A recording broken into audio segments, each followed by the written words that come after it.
जय हिंद दोस्तों, आप सभी का स्वागत है आपके अपने एबीसी कोचिंग यूट्यूब चैनल में। यह वीडियो आप सभी के लिए बहुत इंपॉर्टेंट होने वाला है क्योंकि इस वीडियो में हम देखेंगे क्लास 10th यानी कक्षा 10वीं गणित यानी मैथ का जो है प्री बोर्ड परीक्षा में पूछे जाने वाले इंपॉर्टेंट क्वेश्चन, जो कि आपका 13 दिसंबर को एग्जाम्स होने वाला है।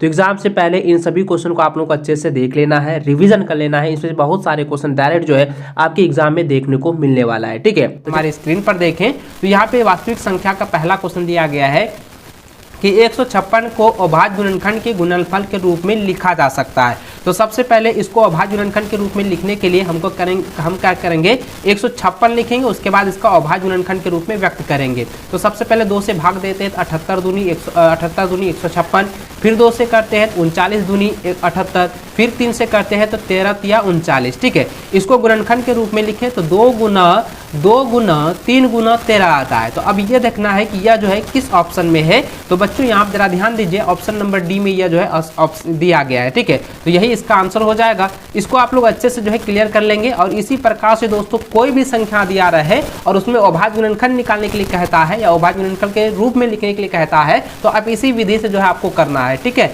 चलिए आगे बढ़ते हैं। तो देखिए दूसरा नंबर क्वेश्चन दिया गया है कि यूक्लिड विभाजन एल्गोरिथम से यदि a बराबर बी क्यू प्लस आर है जहां, तो अब मैंने आपको फॉर्मूला बताया था, यदि a बराबर बी क्यू प्लस आर रहे तब क्या होगा, 0 जो होगा r से जो है वो छोटी होगी और b जो है वो r से बड़ा होगा। तो ऑप्शन बी जो है इसका सही आंसर होगा। इसको आप लोग अच्छे से रख लीजिए। ठीक है, इसमें से आपका जो है 100% एग्जाम में पूछा जाएगा।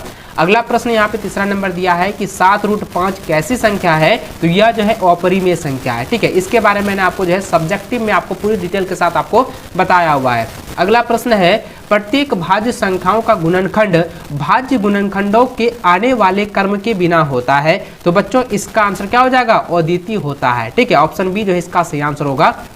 अगला प्रश्न 5वां नंबर दिया है कि y बराबर px का ग्राफ दिया गया है, तो बहुपद px के शून्यांकों का संख्या क्या है। तो जरा ध्यान दीजिए, इस निर्देशांक को आप अच्छे से समझें। तो यहाँ पे जरा ध्यान दीजिए दोस्तों, यह जो है एक्स अक्ष जो है, अब एक्स अक्ष में ये देखना है कि यह जो रेखा है, यह जो लाइनिंग की गई है, इसमें कितने बार जो है प्रतिच्छेद किया जा रहा है। तो यहाँ पे देखिए 1 बार यहाँ हुआ, 2 बार यहाँ, तीसरा या 3 बार। तो यहाँ पे px का जो मान कितना होगा वो 3 हो जाएगा। तो ऑप्शन नंबर डी जो है इसका सही आंसर होगा। ठीक है, चलिए अगला प्रश्न देखिए चौथा नंबर, जो कि काफी वीवीआई है और मैंने बताया था कि इसी से रिलेटेड आपकी बोर्ड की परीक्षा में 100% गारंटी के साथ कहता हूँ कि एग्जाम में क्वेश्चन दिए जाएंगे। देखिए प्रश्न ये है कि बहुपद x² - 15 के शून्यक है। तो सबसे पहले आपको शून्यक ज्ञात करना है। x² - 15 दिया गया है। मैंने आपको बताया था कि यदि इस तरीके से दिया जाए तो सबसे पहले क्या करना है, x² ही लिखेंगे और 15 को हम लिख सकते हैं √15 का होल स्क्वायर। ठीक है, क्योंकि √15 के स्क्वायर करेंगे तो 15 ही आएगा। ठीक है, अब जरा ध्यान दीजिए, यह हम यहाँ पे जरा ध्यान दीजिए, इसमें क्या है कि a² - b² का फॉर्मूला आ गया है। तो a² - b² का फॉर्मूला क्या होता है, a - b × a + b, यही ना होता है। तो अब क्या करना है, इसी फॉर्मूले पर इसको व्यक्त कर देना है।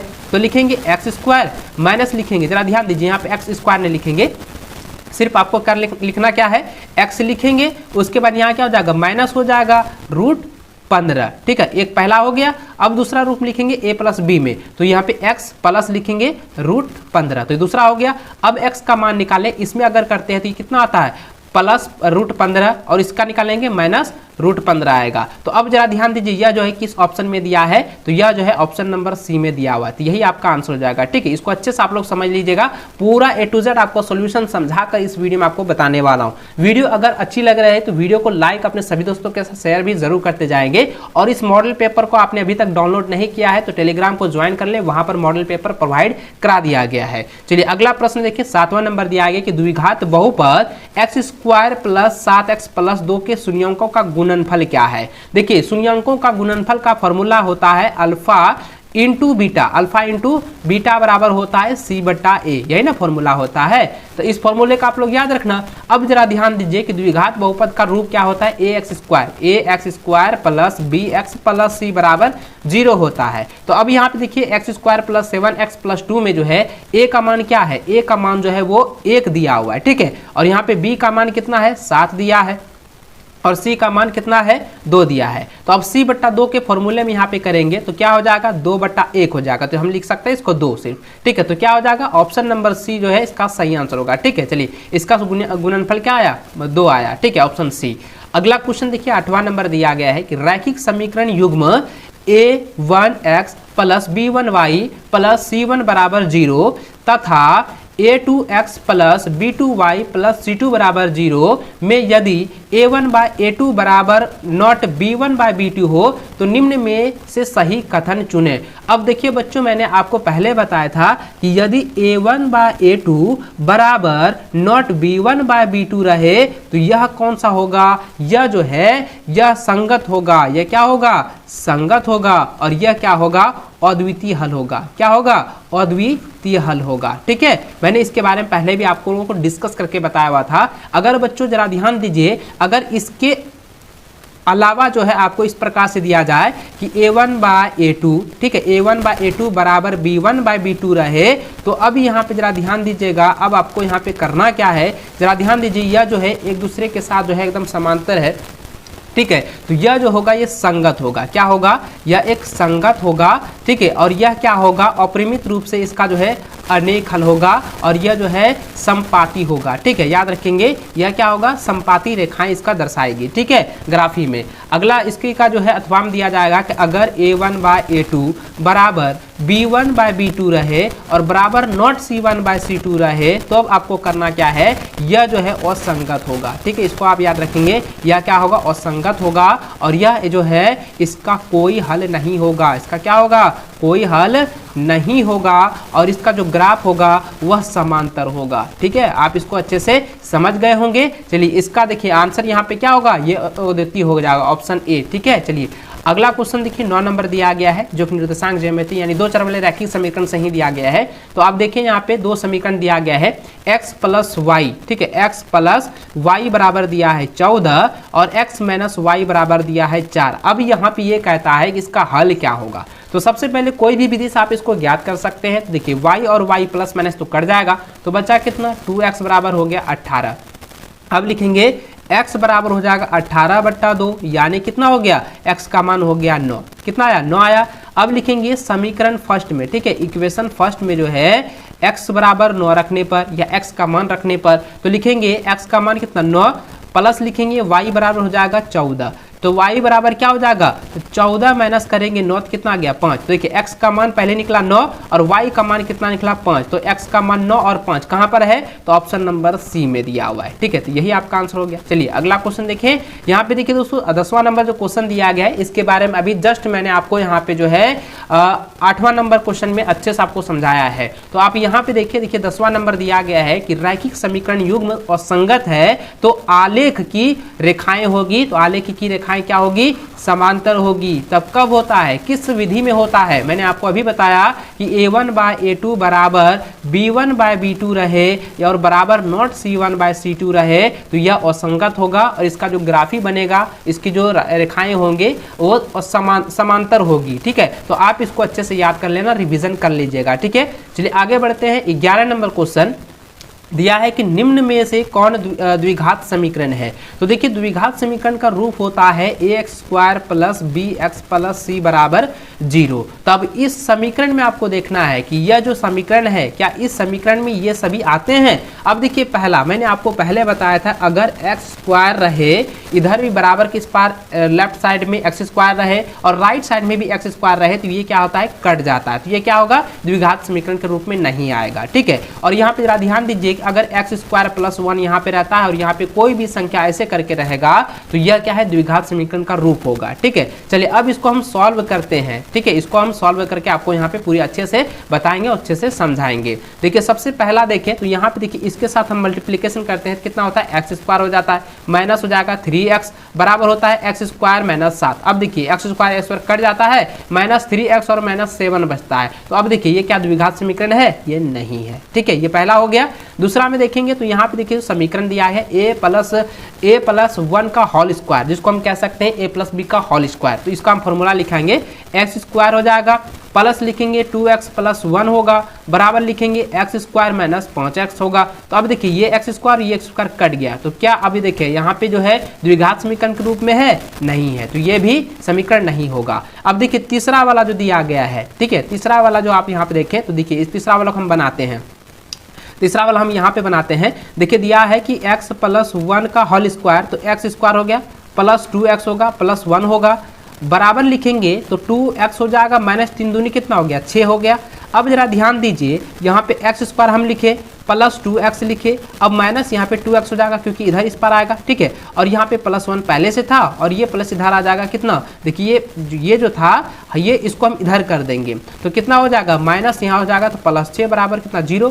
अब लिखेंगे देखिए x स्क्वायर हुआ और ये कट जाएगा 2x माइनस हो जाएगा कट जाएगा और लिखेंगे प्लस कितना हो गया 7 बराबर 0। अब ये क्या है द्विघात समीकरण के रूप में है, तो इसलिए दोस्तों इसका आंसर क्या जाएगा ऑप्शन नंबर सी हो जाएगा क्योंकि यह द्विघात समीकरण के रूप में आया है, ठीक है, यही आपका आंसर हो जाएगा। चलिए अगला प्रश्न देखें 12 नंबर दिया गया है कि द्विघात समीकरण ax square plus bx plus c बराबर 0 के मूल वास्तविक एवं असमान भिन्न हो तो। अब जरा ध्यान दीजिएगा बच्चों, मैंने आपको बताया था यदि इसका विभित्तर जो है d बराबर 0 हो, यानी कि इसका जो फॉर्मूला यानी कि d बराबर 0 होता है तो यह वास्तविक और समान होगा, ये वास्तविक और समान होगा। अगर बच्चों d जो है 0 से छोटा रहे, d जो है वो 0 से क्या है वो छोटा रहे तो इसका क्या होगा मूल संभव नहीं होगा, यह मूल वास्तविक संभव नहीं होगा, यह क्या होगा मूल संभव नहीं होगा। और बच्चों अगर d जो है 0 से बड़ा रहे, d जो है वो 0 से बड़ा रहे तो इसका क्या होगा मूल जो है वास्तविक और असमान और भिन्न होगा, ठीक है, तो इसलिए इसका आंसर क्या होगा ऑप्शन नंबर जो है सी जो है इसका सही आंसर होगा। d जो है वो 0 से छोटा बड़ा है, ठीक है। चलिए इस ऑप्शन को आप लोग अच्छे से याद रखें, इसको अच्छे से आप लोग क्लियर कर लीजिएगा, ठीक है। चलिए अगला सवाल 13 नंबर दिया गया है कि द्विघात समीकरण ax square plus bx plus c बराबर 0 का विभिक्तर d होगा, तो d का फॉर्मूला होता है b स्क्वायर माइनस 4ac जो कि ऑप्शन नंबर ए में दिया हुआ है, ठीक है। चलिए आगे बढ़ते हैं 14 नंबर दिया गया है कि यदि विभिक्तर d जो है 0 से छोटा है, d जो है 0 से छोटा हो तो इनमें से मूल क्या होगा, तो मूल मैंने अभी बताया कि इसका मूल नहीं होगा, ठीक है, इसका मूल नहीं होगा, तो इसलिए बच्चों इसका आंसर हो जाएगा ऑप्शन नंबर डी हो जाएगा इनमें से कोई नहीं, ठीक है, इसको अच्छे से आप लोग जो है क्लियर कर लेना।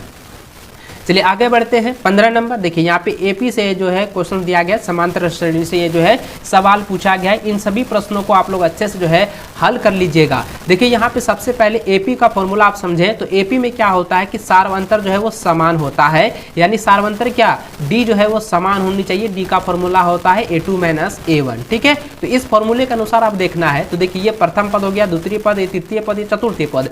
तो अब यहाँ पे देखिए a1 का मान कितना है 2 है और a2 का मान 4 है, इसको अगर हम घटाते हैं तो यहाँ आता है 2। अब यहाँ पे 8 में 4 को घटाते तो यहाँ आता है 4 और 8 में 16 में 8 घटाते कितना होता है 8। तो अब देखिए समांतर श्रेणी में नहीं आता, इसलिए ये एपी नहीं है। अब दूसरा वाला देखते हैं, तो देखिए दूसरा वाला में क्या है कि a2 का मान जो है -1 है और यहाँ पे क्या है a1 का मान -1 हो जाएगा, तो कितना होगा -2, ठीक है। अब उसी प्रकार से इसका भी निकालते हैं, तो -3 इधर आ गया तो माइनस माइनस प्लस 1 तो बराबर हो जाएगा -2। अब फिर निकालते हैं -5 प्लस 3 होगा बराबर -2। अब देखिए यह जो है समांतर श्रेणी जो है इसका समान है, ठीक है, यानी कि इसका सार्वंतर जो है डी जो है पूरी तरह से समान है, इसलिए यह क्या है एक समांतर श्रेणी है यानी कि एपी है। तो इसलिए दोस्तों इसका आंसर ऑप्शन नंबर बी जो है सही आंसर होगा। अगला प्रश्न 16 नंबर दिया गया है कि यदि AP 3/2, 1/2, -1/2, -3/2 के लिए क्रमशः प्रथम पद और सार्वंतर D क्या है। तो देखिए प्रथम पद A बराबर हम निकालते हैं, तो प्रथम पद पर सबसे पहले तो यहाँ पे दिया हुआ है 3/2, हम 3/2 लिख दिए। अब कहता है सार्वंतर ज्ञात कीजिए, तो AP का ये दिया हुआ है ना, तो सार्वंतर का फॉर्मूला होता है a2 माइनस a1। तो अब a2 का मान है 1/2 और a1 का मान है 3/2, तो लिख देंगे। अब इसको सॉल्व करते हैं, 2/-2 होता है, इसको हम कटाएंगे तो -1। अब देखिए प्रथम पद 3/2 यहाँ आ गया और उसके बाद जो है -1 जो है सार्वंतर निकला, तो इसलिए दोस्तों इसका आंसर क्या जाएगा ऑप्शन नंबर बी सही आंसर होगा, ठीक है। चलिए अगला सवाल जो कि काफी VBI प्रश्न दिया गया है, जो कि आपको अच्छे से समझना है। देखिए 17 नंबर सवाल जो है काफी इंपॉर्टेंट है। यहाँ पे दिया गया है कि 10 से लेकर 250 के बीच 4 के गुणज कितने गुणज होंगे, 4 के कितने गुणज होंगे। तो सबसे पहले जरा ध्यान दीजिएगा 10 से लेकर 250 के बीच में जो है 4 के कितने गुणज है उसको लिखना है। तो सबसे पहले लिखेंगे 4 के गुणज, क्या लिखेंगे 4 के गुणज। अब देखिए 4 के गुणज तो क्या हो जाएगा 12 हो जाएगा, 16 हो जाएगा, 20 हो जाएगा और डॉट डॉट जाएगा कितना हो जाएगा 250 तो होगा नहीं, 248 तक जाएगा। तो अब ये क्या होगा, ये जो है इतना हम समीकरण लिखे। अब यहाँ पे जरा ध्यान दीजिए, प्रथम पद जो है यानी कि ए जो है वो 12 दिया है और डी अगर निकालते हैं तो 4 इसमें घटाएंगे तो कितना होगा 4 होगा ना, 16 में 12 घटाएंगे 4 आता है। तो ये हो गया सार्वंतर डी यानी कि जो है 4 आ गया। अब यहाँ पे देखिए ए एन का फॉर्मूला होता है A plus N minus 1 into D, ये फॉर्मूला होता है। अब इसमें करना क्या बच्चों, जरा ध्यान दीजिए, ए एन का मान यानी अंतिम पद जो है वो 248 है, तो हम यहाँ पे लिख देंगे 248 बराबर हो जाएगा 12 प्लस एन माइनस 1 हो जाएगा और सार्वंतर कितना था डी, तो गुना में डी लिखेंगे यानी 4 लिखेंगे। अब उसके बाद लिखेंगे 248 माइनस करेंगे 12 बराबर हो जाएगा एन माइनस 1 इंटू लिखेंगे 4। अब इसको घटाएंगे तो कितना होगा 236 बराबर हो जाएगा एन माइनस 1 इंटू हो जाएगा 4। अब जरा ध्यान दीजिए, जरा ध्यान दीजिएगा, n माइनस 1 लिखते हैं, n माइनस 1 आपको यहाँ पे इस पार लिखते हैं, ठीक है। तो क्या लिखेंगे n माइनस 1 बराबर हो जाएगा 336 यानी 236 बट्टा 4, इसको हम कटाते हैं कितना बार में 59 बार में। तो अब इसलिए लिखेंगे, इसलिए n बराबर कितना हो जाएगा 59 और ये माइनस इधर आके प्लस, तो 1 हो जाएगा प्लस, तो कितना हो गया टोटल 60 यानी n जो है कितना है 60 है। तो इसलिए दोस्तों इसका आंसर क्या जाएगा, ऑप्शन नंबर जो है बी सही आंसर होगा, ठीक है। चलिए आगे बढ़ते हैं। 18 नंबर सवाल दिया गया है कि आकृति में यदि डी ई समांतर बी सी हो तथा ए डी बराबर 3 सेंटीमीटर, बी डी बराबर जो है 1.5 सेंटीमीटर और ई सी बराबर 1 सेंटीमीटर हो तो ए ई का मान ज्ञात कीजिए। तो सबसे पहले आप समीकरण को समझेंगे और मैंने इसको जो है प्रमेय में आपको बताया था कि यदि इस तरीके से दिया जाए यानी कि डी ई समांतर बी सी जो है त्रिभुज ए बी सी में दिया जाए तो सबसे पहले आपको करना क्या है, इसको आप अंकित कर लीजिए। तो सबसे पहले एडी का मान दिया है 3 लिख देंगे, इसका मान 1.5 सेंटीमीटर, इसका मान 1 सेंटीमीटर, इसको आपको ज्ञात करना है। तो सबसे पहले आपको एक फॉर्मूला मैंने आपको बताया था कि त्रिभुज एबीसी में अगर डी ई समांतर बीसी दिया रहे तो आपको करना क्या है कि एडी बट्टा जो है बीडी आपको लिख देना है और इक्वल में लिख देना है कि ए ई बट्टा क्या हो जाएगा ईसी हो जाएगा, क्या होगा ईसी होगा। अब जरा ध्यान दीजिए, सबका मान तो दिया है, उस सब का मान को आपको बैठा देना है। तो एडी का मान दिया है 3 और इसका मान दिया है 1.5, इसको बराबर लिखेंगे। एई का मान तो ज्ञात करने के लिए कह रहा था इसलिए हम एई लिखेंगे, उसके बाद बटा लिख देंगे, यहाँ पे कितना 1 दिया था, इसको हम कटाएंगे तो कितना बार में 2 बार में, तो लिखेंगे 2 बराबर हो जाएगा ए ई बटा हो जाएगा 1। तो अब इसलिए निकालेंगे बच्चों कि ए ई का मान जो कितना निकला, ए ई का मान हो गया 2 सेंटीमीटर। अब देखिए ए ई का मान 2 सेंटीमीटर किस में है, तो ऑप्शन नंबर सी में दिया हुआ है, यही आपका आंसर हो जाएगा, ठीक है। चलिए आगे बढ़ते हैं। 19 नंबर सवाल दिया गया है, इसको समझेंगे कि ए त्रिभुज एबीसी और त्रिभुज जो है बी डी ई दो समबाहु त्रिभुज इस प्रकार है कि डी भुजा बीसी का मध्य बिंदु है, तो त्रिभुज एबीसी और त्रिभुज बीडीई के क्षेत्रफल का अनुपात है। तो इसका अनुपात ज्ञात करने के लिए सबसे पहले पिक्चर को हम लोग समझेंगे। देखिए पिक्चर इस प्रकार है, यह जो है ए हो गया, यह बी हो गया और यह सी हो गया। और यहाँ सवाल क्या था कि बीसी का मध्य जो है डी है, तो बीसी का मध्य हम डी ले लिए और एक रचना करके हम यहाँ पे एक त्रिभुज BDE का रचना हम यहाँ पे किए। अब इसका फॉर्मूला मैंने आपको बताया था कि इसका फॉर्मूला अगर हम ज्ञात करते हैं तो AB का स्क्वायर बटा होता है DE का स्क्वायर। अब AB का जो है यहाँ पे एक 2 भागों में है, तो इसको हम लिखेंगे 2 हो जाएगा और नीचे 1, इसका वर्ग कर देते हैं तो कितना हो गया 4/1। तो इसका आंसर क्या हो जाएगा 4:1। तो इसका आंसर देखिए किस में है, ऑप्शन नंबर सी जो है हो जाएगा, ठीक है, यही आपका आंसर हो गया। चलिए अगला सवाल 20 नंबर दिया गया है कि त्रिभुज ABC में यदि AC स्क्वायर बराबर AB square plus BC square है, तो देखिए इस फॉर्मूले का आप लोग समझेंगे, ये पाइथागोरस फॉर्मूला है, यानी कि कर्ण स्क्वायर बराबर लंब स्क्वायर प्लस आधार स्क्वायर वाला है। तो सबसे पहले जरा ध्यान दीजिए, तो काफ़ी आसान है, ये जो है समकोण जो है वो कोण बी हो जाएगा। इसको आप अच्छे से समझ लीजिए। देखिए ये जो है मैंने समकोण त्रिभुज की रचना की है और इसमें ये बताना है कि सबसे बड़ा कौन है, सबसे बड़ा जो है वो AC है, ठीक है, सबसे बड़ा क्या है AC भुजा हम ले लिए। अब उसके बाद बचा कितना B। अब जरा ध्यान दीजिए, कर्ण जो है किसके सामने होता है, तो समकोण के सामने होता है, तो ये वाला जो कोण हो गया ये 90 डिग्री को दर्शाएगा, ठीक है। तो इसलिए ऑप्शन बी जो है इसका सही आंसर होगा। अगला सवाल दिया गया 21 नंबर की बिंदु PXY, ठीक है, जरा समझेंगे कि बिंदु PXY के मूल बिंदु से दूरी निम्न में क्या होगा। अब देखिए दूरी फॉर्मूला मैंने आपको पहले बताया हुआ है बच्चों, और आपको मैंने अच्छे से बोला था कि इसको आप अच्छे से रिवीजन कर लीजिएगा, क्योंकि दूरी फॉर्मूला होता है जब पी एक्स और मूल बिंदु के निर्देशांक में दे रहा है तो मूल बिंदु के आपेक्ष में जो है पी एक्स का जो है दूरी जो होता है वह क्या होता है बच्चों, मैंने आपको पहले इंफॉर्मेशन दी है और पहले मैंने आपको बताया था, इसका होता है x square plus y square का अंडर रूट। तो ऑप्शन डी जो है इसका सही आंसर होगा। ठीक, इस फॉर्मूले का आप लोग अच्छे से याद रख लीजिएगा।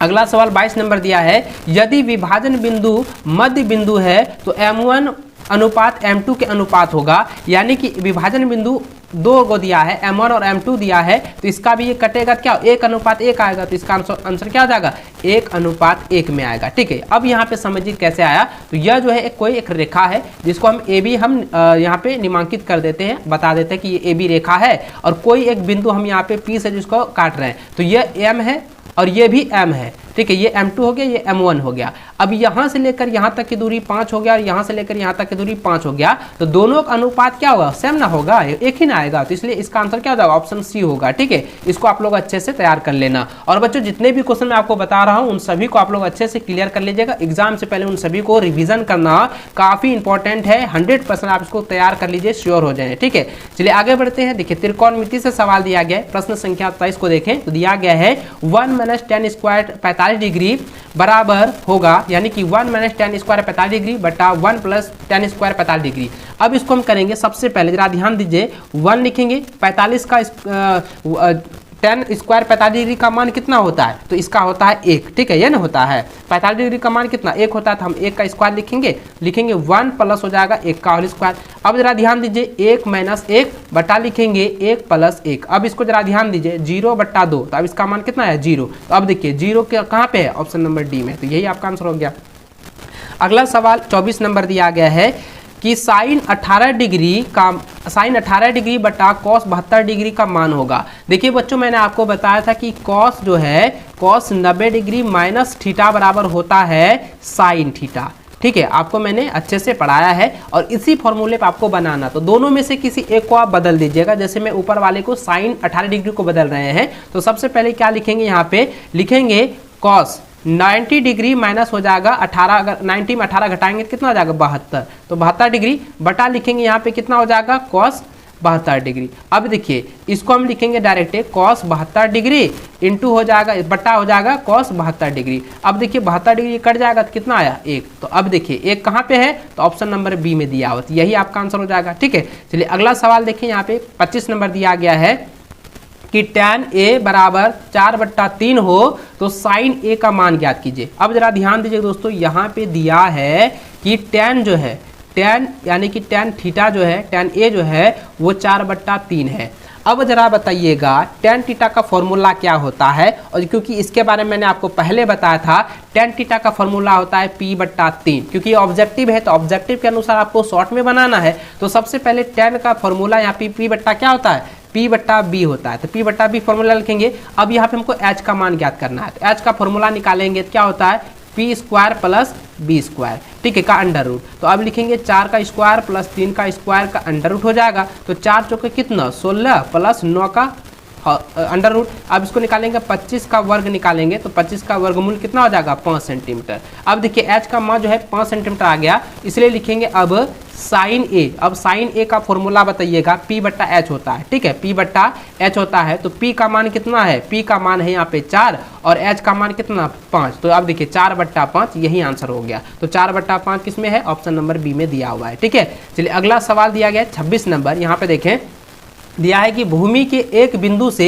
जो मीनार के पाद बिंदु से 30 मीटर की दूरी पर है, मीनार के शिखर का उन्नयन कोण 60 डिग्री हो तो मीनार की ऊंचाई ज्ञात कीजिए। तो सबसे पहले आपको यहाँ पे एक आकृति को यहाँ पे समझना है, जरा ध्यान दीजिएगा। यहाँ पे ये कहता कि पाद बिंदु, तो पाद बिंदु ये वाला हो गया और इसका यहाँ पे जो दूरी है यहाँ पे इसका जो है 30 मीटर दिया गया है। ठीक है, अब ये कहता है इसका जो कोण है, ये जो कोण दिया गया उन्नयन कोण 60 डिग्री और अवनमन कोण कहेगा तो ऊपर में आपको लेना है। ठीक है, ये उन्नयन कोण कह रहा है तो यहाँ पे लिखेंगे 60 डिग्री। अब यहाँ पे कहते हैं इसकी ऊंचाई ज्ञात कीजिए। अब जरा ध्यान दीजिए, न्यून कोण के सामने वाली भुजा को हम लोग कहते हैं लंब कहते हैं। तो ये हो गया P और ये हो गया B।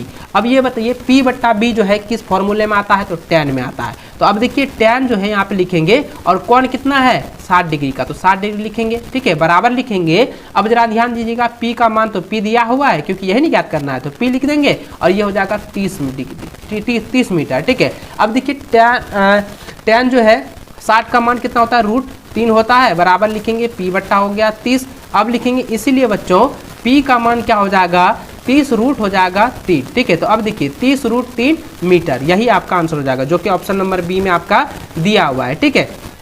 चलिए अगला सवाल 27 नंबर दिया गया है कि त्रिभुज PQR में जिसका कोण Q समकोण है, PQ 3 सेंटीमीटर है और PR जो है वो 6 सेंटीमीटर है, तो कोण जो है QPR मान होगा, यानी कि कोण P का मान जो है क्या होगा।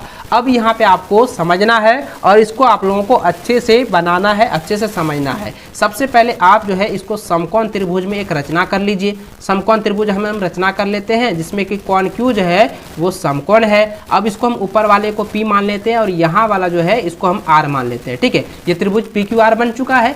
अब जरा ध्यान दीजिए PQ का मान जो है वो 3 सेंटीमीटर है और PR का मान जो है वो 6 सेंटीमीटर दिया हुआ है। अब जरा ध्यान दीजिए, अब यहाँ पे समझना है ये 90 डिग्री का कोण है। अब ये हो गया H और ये हो गया P। अब ये बताइए H बट्टा P या P बट्टा H किस में आता है, अब ये बताइए P बट्टा H, ठीक है। तो अब यहाँ पे जरा ध्यान दीजिएगा, हमको कहता है कोण जो है P ज्ञात करने के लिए। तो अब यहाँ पे देखिए कोण P, इसको लेंगे तो ये न्यून कोण होगा। न्यून कोण के सामने वाली भुजा को हम लोग यहाँ पे P कहेंगे, यानी कि ये लंब हो जाएगा। तो यह क्या बन जाएगा, ये आधार बन जाएगा, ठीक है, ये आधार बन जाएगा। तो अब यहाँ पे करना क्या है बच्चों, जरा ध्यान दीजिएगा कि अब यहाँ पे जरा ध्यान दीजिए, समझेंगे आप लोग कि अब यहाँ पे न्यून कोण के सामने वाले P बट्टा B जो है वो P बट्टा B किस फॉर्मूले में आता है, या B बट्टा H जो है वो किस फॉर्मूले में आता है। देखिए B बट्टा H, ये B और ये H, B बट्टा H जो फॉर्मूला आता है वो होता है cos थीटा, ठीक है। तो यहाँ पे सबसे पहले समझेंगे त्रिभुज ABC में या त्रिभुज PQR था तो PQR में लेंगे। यहाँ पे जरा ध्यान दीजिएगा cos हो जाएगा कितना, cos थीटा बराबर हो जाएगा, जरा ध्यान दीजिएगा इसका मान दिया गया है, इसका जो है P बट्टा H, सॉरी यहाँ पे B बट्टा H लेंगे तो B बट्टा H इसको लिखेंगे। अब लिखेंगे cos 60 डिग्री बराबर cos थीटा बराबर हो जाएगा इसका मान कितना है, इसका जो मान है वो 3 है B का मान, और H का मान कितना है 6, इसको कटाएंगे 1/2।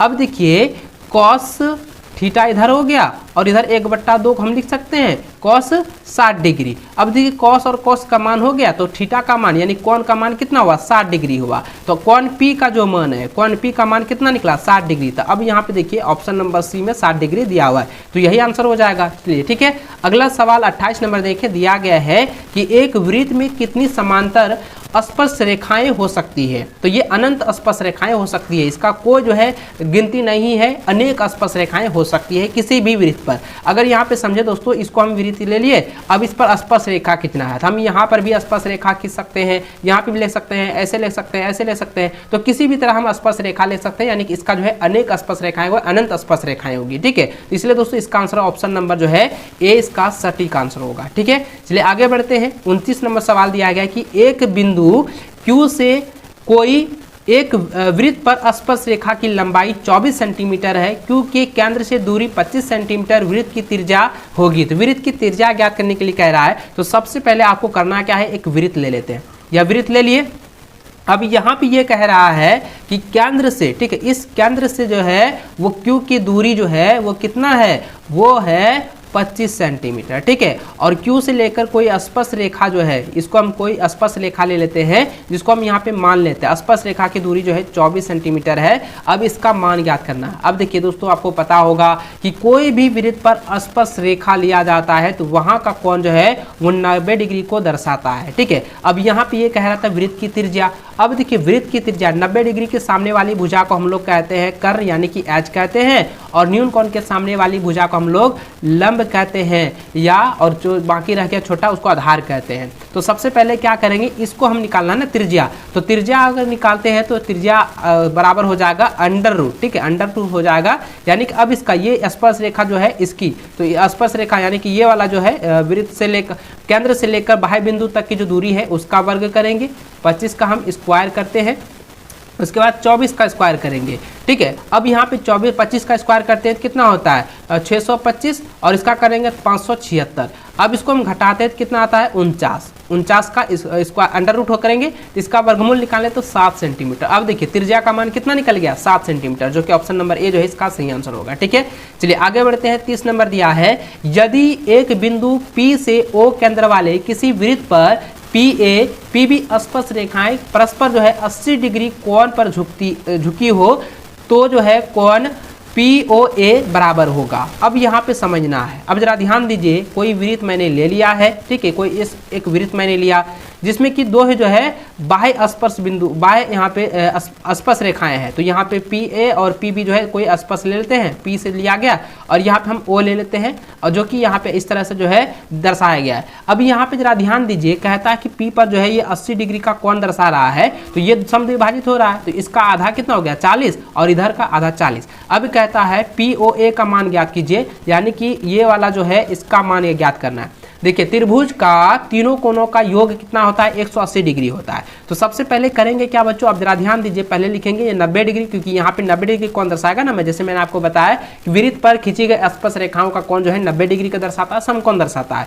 अब जरा ध्यान, इधर क्या हो समद्विभाजित हो गया, 80 का आधा कितना हो जाएगा तो 40 होगा, तो यहाँ पे 40। अब इसको जोड़ दीजिए तो ये कितना हो गया 130। अब देखिए त्रिभुज के तीनों कोणों का योग 180 डिग्री होता है, अगर 180 डिग्री में 130 को घटा देते हैं तो कितना हो गया 50 डिग्री। तो अब देखिए ऑप्शन नंबर किसमें दिया है, तो ऑप्शन नंबर ए जो है इसका सही आंसर होगा 50 डिग्री, ठीक है। तो कोण POA का मान कितना निकल गया 50 डिग्री हो गया, ठीक है। चलिए आगे बढ़ते हैं। 31 नंबर सवाल यहाँ पे दिया गया है कि 6 सेंटीमीटर त्रिज्या वाले एक वृत्त के एक त्रिज्यखंड का क्षेत्रफल ज्ञात कीजिए जिसका कोण 60 डिग्री है। तो सबसे पहले त्रिज्यखंड का क्षेत्रफल होता है थीटा बटा 360 डिग्री गुना पाई आर स्क्वायर, यही नहीं होता है थीटा बटा 360 डिग्री गुना पाई आर स्क्वायर। अब देखिए थीटा का मान दिया है 60, तो 60 बटा लिखेंगे 360 डिग्री, ठीक है।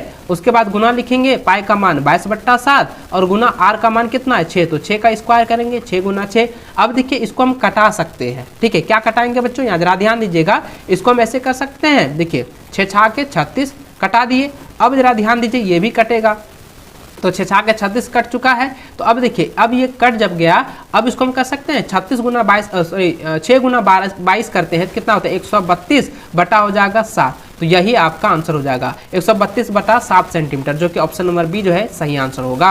इसको आप लोग जो है अच्छे से जो है फॉर्मूले सबको आप लोग अच्छे से याद कर रखिएगा, ठीक है। चलिए अगला क्वेश्चन यहाँ पे 32 नंबर सवाल दिया गया है कि त्रिज्या R, यानी कि यहाँ पे ध्यान दीजिएगा कि यहाँ पे बड़ी R दिया गया है। तो त्रिज्या बड़ी R वाले वृत्त के उस त्रिज्याखंड का क्षेत्रफल ज्ञात करें जिसमें कोण जो है P डिग्री निम्नलिखित है। तो त्रिज्यखंड का क्षेत्रफल के अनुसार इसमें अगर करें तो यहाँ पे जो है थीटा का मान P डिग्री है, तो P डिग्री लिखेंगे, बटा लिखेंगे 360 डिग्री, और पाई का मान हो जाएगा पाई हो जाएगा, और R का मान जो है बड़ी R स्क्वायर लिखेंगे।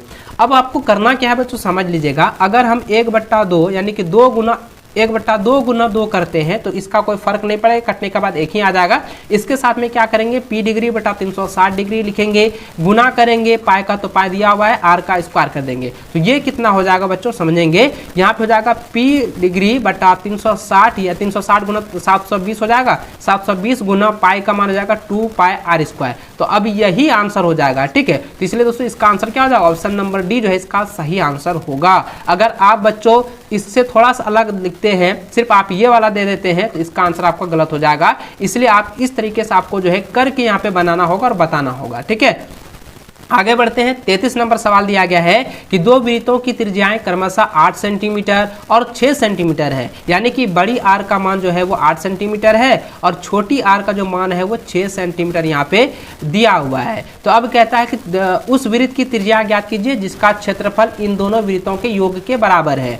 अब यहाँ पे क्या करना है कि दोनों वृत्तों को जो है जोड़कर, ठीक है, समझेंगे कि दोनों वृत्तों को पिघलाकर एक नया वृत्त जो है बनाया गया है। अब कहता है कि जो बड़ा वृत्त का क्षेत्रफल होगा दोनों वृत्तों के योग का क्षेत्रफल के बराबर होगा। तो सबसे पहले क्या करेंगे, तो जरा ध्यान दीजिएगा, वृत्त का क्षेत्रफल, तो वृत्त का क्षेत्रफल अगर हम ज्ञात करते हैं तो क्या हो जाएगा, दोनों वृत्तों का योग, दोनों वृत्तों का योग का क्षेत्रफल, का क्षेत्रफलों का योग, ठीक है, क्षेत्रफलों का योग हो जाएगा। तो सबसे पहले क्या करेंगे, अब जरा ध्यान दीजिएगा बच्चों, इसका अगर हम फॉर्मूले के अनुसार लिखें तो पाई हो जाएगा, और यहाँ पे जरा ध्यान दीजिएगा, इसमें क्या है, बड़ी आर स्क्वायर है और ये क्या है, आर स्क्वायर है, तो ये कॉमन आ गया। तो अब 22/7 लिखेंगे, या 22/7 अगर लिखना चाहते हैं लिख सकते हैं, या तो नहीं तो पाई लिख रहने दीजिए। अब यहाँ पे करेंगे तो 8 का स्क्वायर प्लस 6 का स्क्वायर करेंगे तो क्या हो जाएगा, 100 पाई हो जाएगा। इसको हम 8 8 64 हो गया, और ये 6 36, 64 और 36 कितना हो गया, 100, तो 100 पाई हो गया। अब यहाँ पे जरा ध्यान कहता है त्रिज्या निकालने के लिए, अब त्रिज्या का फॉर्मूला क्या होता है, यानी त्रिज्या का फॉर्मूला होता है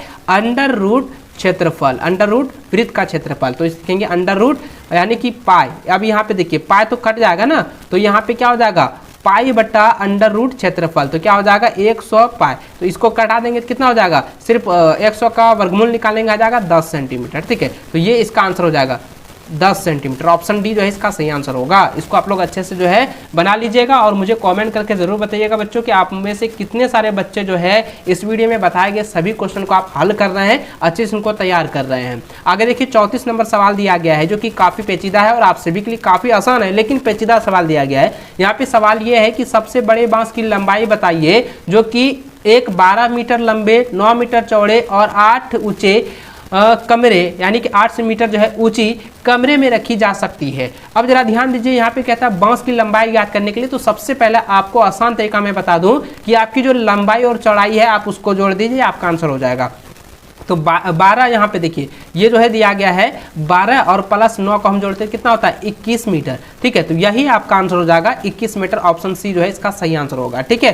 चलिए आगे अगला सवाल यहाँ पे 35 नंबर दिया गया है बच्चों, इसको आप लोग अच्छे से जो है सॉल्व कर लीजिएगा, अच्छे से आप लोग समझ लीजिए, ठीक है। देखिए अगला सवाल यहाँ पे 35 नंबर की ओर चलें तो देखिए 35 नंबर दिया गया है कि 7 सेंटीमीटर त्रिज्या तथा 5 सेंटीमीटर ऊंचाई वाले लंब वृत्तीय बेलन का आयतन ज्ञात कीजिए। तो देखिए लंब वृत्तीय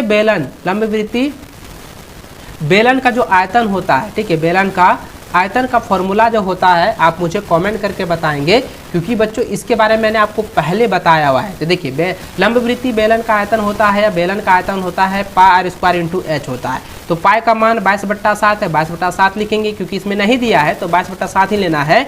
उसके बाद आपका आर का मान कितना है, वो 7 है, तो 7 गुना 7 होगा, क्योंकि 7 स्क्वायर हो जाएगा। तो एच का मान कितना है, तो 5 लिख देंगे। अब देखिए ये 7 और ये 7 कट गया, अब इसको हम गुना करेंगे, 7 × 35 गुना 22 करेंगे तो 35 दूनी होता 70, यानी कि 77 हो जाएगा, 707 सेंटीमीटर स्क्वायर हो जाएगा, 770 सेंटीमीटर स्क्वायर, जो कि ऑप्शन नंबर बी जो है बी में दिया हुआ, यही आपका आंसर हो जाएगा, ठीक है। चलिए आगे बढ़ते हैं 36 नंबर, जो कि काफ़ी इंपॉर्टेंट सवाल दिया गया है। यहाँ पे दिया है कि क्रमशः 6 सेंटीमीटर, 8 सेंटीमीटर और 10 सेंटीमीटर त्रिज्याओं वाले धातुओं के 3 ठोस गोला को पिघलाकर जो है एक बड़ा ठोस जो है गोला बनाया जाता है। इस बड़ा गोला की त्रिज्या ज्ञात कीजिए।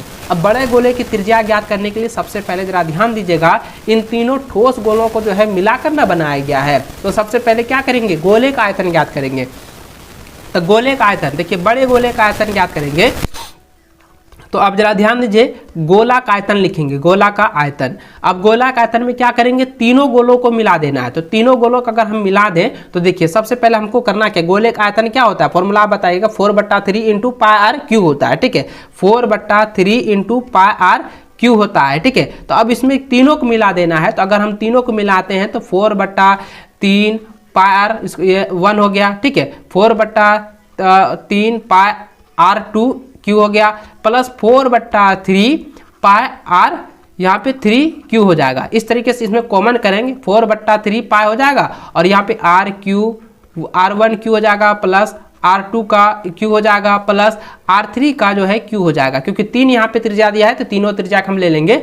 उसके बाद हम गुना करेंगे, 3/4 गुना हो जाएगा पाई, तो पाई का कितना 22/7 हो गया। अब इसको हम निकाल सकते हैं इसका क्यू।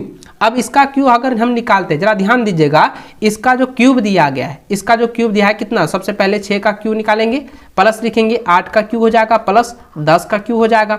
अब बच्चों यहाँ पे समझना है, अब यह जो दिया गया है ना, अब इसको रहने दीजिए, ठीक है। अब इसको यहाँ पे आपको क्या करना है, रहने दीजिए। अब ये जो है गोले का आयतन हो गया, तीनों गोला का आयतन हो गया। अब कहता है बड़ा गोला का आयतन, अब बड़ा गोला का आयतन ज्ञात करेंगे तो उसका जो फॉर्मूला होता है, उसका भी फॉर्मूला क्या हो जाएगा, 4/3 पाई आर आर क्यू। अब ये आर जो है, अब इसका मान देखिए जरा ध्यान दीजिएगा, अब इसके बराबर में है ना, अब इसको क्या करेंगे, अब इसमें देखना है कि 4/3 पाई और 4/3 पाई जो है मिल रहा है, तो आप इसको यहाँ पे पाई रहने दीजिएगा, ठीक है, तो इसमें पाई ही रखने दीजिएगा, इसको और इसको हम कटा सकते हैं, तो बचा कितना आर क्यू, ठीक है, बड़ी आर क्यू। अब इसको हम कॉमन करेंगे तो अगर हम आर और ये क्यू क्यू क्या हो जाएगा, कट जाएगा, तो अब इसको हम सिर्फ यहाँ पे क्या करेंगे, जोड़ देंगे। अब इसका जोड़ देंगे तो कितना हो जाएगा, 8 6 14 और यह 10 कितना हो गया 24, तो ये हो गया 24 सेंटीमीटर। तो बड़ी आर का मान, बड़ी गोला का मान कितना होगा 24 सेंटीमीटर, जो कि ऑप्शन नंबर बी जो है इसका सही आंसर होगा, ठीक है। चलिए अगला सवाल 37 नंबर दिया गया कि यदि माध्य जो है वो 60 है और माध्यिका जो है 50 है तो बहुलक होगा। बच्चों मैंने आपको बताया था इस बहुलक माध्यक और माध्यक के बीच में जो है संबंध होता है। संबंध क्या होता है बच्चों, जरा ध्यान दीजिएगा, होता है 3 माध्य, 3 माध्यक बराबर होता है बहुलक, बहुलक प्लस होता है 2 माध्य, क्या होता है 2 माध्य होता है। अब हमको कहता है बहुलक ज्ञात करने के लिए, तो सबसे पहले लिखेंगे बहुलक, तो बहुलक करेंगे तो यहाँ क्या हो जाएगा 3 माध्यक हो जाएगा, क्या हो जाएगा 3 माध्यक माइनस हो जाएगा 2 माध्य हो जाएगा, तो 2 माध्य हो जाएगा। इसको हम करेंगे अब 3 गुना कितना है, 3 माध्यिका का मान है कितना है, माध्यिका का मान है 50, तो लिखेंगे यहाँ 50, तो इसके बाद यहाँ पे क्या है 2 गुना हो जाएगा कितना 60। अब इसको करेंगे कितना, देखिए 150 हो गया माइनस 120, अब इसको घटा दीजिए तो कितना आया 30। तो अब देखिए ये 30 जो है ये बहुलक आ गया, तो 30 ऑप्शन नंबर जो है बी में दिया हुआ है 30 नंबर 30, ठीक है। चलिए आगे बढ़ते हैं 38 नंबर सवाल की ओर। तो देखिए यहाँ पे 38 नंबर सवाल दिया गया है कि किस प्रकार का त्वरण है। बच्चों मैंने आपको बताया था कि अगर y अक्ष से लेकर y निर्देशांक से लेकर x निर्देशांक की ओर जा रहा है तो यह क्या होगा, उच्च होगा, यानी कि यह जो है अधिक प्रकार का जो है यह त्वरण है। अगर बच्चों इधर की ओर जो है संकेत करेगा तब ये क्या होगा, यह निम्न होगा, यानी कि यह निम्न होगा, तो इसका क्या हो जाएगा, ये कम प्रकार का जो है त्वरण है। तो इसलिए दोस्तों आप जरा ध्यान दीजिए, यह जो है ये x की ओर जो है प्रतिपादित कर रहा है, x की ओर जो है प्रदर्शित कर रहा है, तो इसलिए इसका आंसर हो जाएगा ऑप्शन नंबर बी, से अधिक प्रकार का त्वरण है, तो ऑप्शन बी इसका सही आंसर होगा, ठीक है। चलिए अगला सवाल 39 नंबर दिया गया है, जो कि आप सभी के लिए काफी इंपॉर्टेंट है, प्रायिकता चैप्टर से जो है सवाल दी गई है। इसमें सवाल यह है कि निम्नलिखित में से कौन सी संख्या किसी घटना की प्रायिकता नहीं हो सकती है। जरा ध्यान दीजिए दोस्तों, मैंने आपको बताया था कि अगर किसी भी घटना की जो प्रायिकता है वो ऋणात्मक है, ठीक है, ऋणात्मक है, तो आपका क्या होगा, वह जो है उसकी प्रायिकता नहीं होगी। तो इसलिए दोस्तों इसका जो आंसर ऑप्शन नंबर बी जो है -1.5 या नहीं होगा, बिल्कुल भी नहीं होगा, इसलिए इसका आंसर ऑप्शन बी होगा, ठीक है। इसको आप लोग अच्छे से जो है नोट कर लीजिए। अगला सवाल इसी का जो है 40वां नंबर दिया गया है, जिसमें यहाँ पे देख सकते हैं दिया गया है कि 2 खिलाड़ी जो है संगीता और रेशमा टेनिस का मैच खेलते हैं, यानी कि दोनों जो है एक मैच खेल रहा है। यह ज्ञात कीजिए कि संगीता द्वारा मैच जीतने की प्रायिकता 0.62 है और रेशमा की जीतने की प्रायिकता क्या है। अब जरा ध्यान दीजिएगा फॉर्मूले पर, आप लोगों को मैंने अच्छे से आपको समझाया था और बताया था कि अगर मान के चलो दोनों की जो है खेल जो है वो एक ही है, तो दोनों के खेल जो है एक ही है, अगर इसका प्रायिकता ज्ञात करनी है, ठीक है, प्रायिकता ज्ञात करनी है, तो सबसे पहले ऑप्शन में क्वेश्चन में सॉरी इसका जो है मैंने फॉर्मूला बताया था, तो यहाँ पे PE बराबर होता है E माइनस E0, ठीक है। तो यहाँ पे क्या हो जाएगा -1 माइनस कितना हो जाएगा, कौन सी खेल रही है, तो 0.62 के बाद में जो जीत रहा है। अब यहाँ पे रेशमा का निकाल रहा है, तो रेशमा दोनों के साथ ना खेल रहा है, तो अब यहाँ क्या लिखेंगे, प्रायिकता एक मैच में क्या है 0.62 जो है को घटा देंगे, तो अब इसमें क्या निकलेगा 0.38 यानी 38 निकल जाएगा, ठीक है। अब देखिए ऑप्शन नंबर बी जो है इसका सही आंसर होगा। दोस्तों आज की इस वीडियो में जो है मैंने क्लास 10th मैथ के जो है ऑब्जेक्टिव के 40 क्वेश्चन आप लोगों को बताए हैं। इस 40 क्वेश्चन को मैंने इसका जो सोल्यूशन बताया है, इसके सॉल्यूशन को आप लोगों को जो है अच्छे से मैंने आप लोगों को समझाया है। अगर बच्चों अगर वीडियो अच्छी लगे तो वीडियो को एक लाइक अपने दोस्तों के लाइक जरूर कर दीजिएगा और अपने बच्चों के साथ, अपने सभी दोस्तों के साथ शेयर जरूर करेंगे।